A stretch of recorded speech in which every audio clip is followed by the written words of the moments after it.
The story of the pilotless F-102 over Kansas City began at Elmendorf Air Force Base, Alaska in 1963. I had recently been assigned to fly the F-102 in the 317th Fighter Interceptor Squadron, where the commander, Lieutenant Colonel Joe Rogers, was a very hot pilot, and he drilled into us the spirit of attack, that we should go out and do things and take chances. One day the squadron was buzzing with the latest feat of airmanship that Colonel Joe Rogers had done.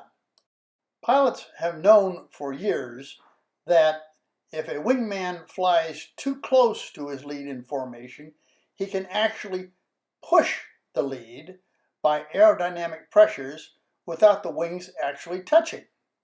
Colonel Rogers wondered whether a wingman could actually turn his lead plane, for instance, if the pilot was unconscious, and bring him back toward base.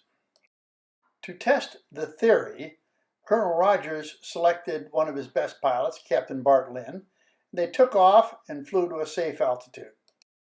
Colonel Rogers flew straight and level, took his hands off the controls, and put his hands on top of his head where they're in full view. Bart Lynn flew to close formation, too close because he pushed Colonel Rogers so hard that Colonel Rogers' plane started a left spiral. Bart dove underneath him, coming up on his lower wing and pushing his lower wing up, straightening him out and getting him headed in the right direction. The two of them came back to the squadron and told us about it. Shortly thereafter, Bart Lynn was transferred down to Kansas City, and we forgot about it. 2 years later, we picked up a copy of the Interceptor magazine, and there were two F-102s on the cover, and one of them had no pilot. Then we found out it was our own Captain Bart Lynn who was the hero of the day.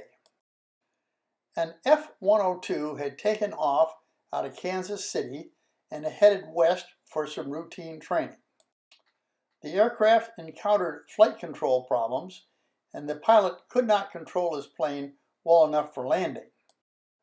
The pilot was directed toward an uninhabited area and told to bail out. Everyone watched on radar as the plane turned around and continued on back toward Kansas City.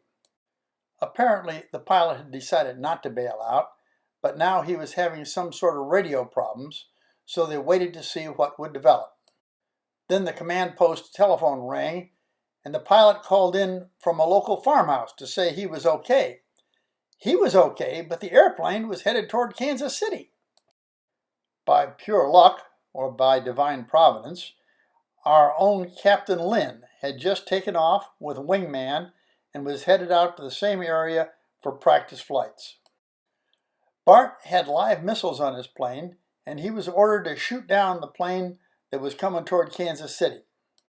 When Bart intercepted the wayward F-102, he noticed it was already over populated areas, and if he shot it down, it would probably crash into houses. He remembered his lesson with Colonel Joe Rogers 2 years before, and he moved in close to the plane, got under its wing, and turned it around. With some difficulty, but with excellent flying skills, Captain Lynn directed the plane out to an uninhabited area and then flew it in something that resembled an orbit until it ran out of fuel and crashed in an uninhabited area. Bart Lynn left the Air Force shortly thereafter, and I was never able to get to him and honor him for his remarkable airmanship and for his aggressive spirit of attack. He put himself at risk to turn the plane around and prevent a possible disaster for the citizens of Kansas City.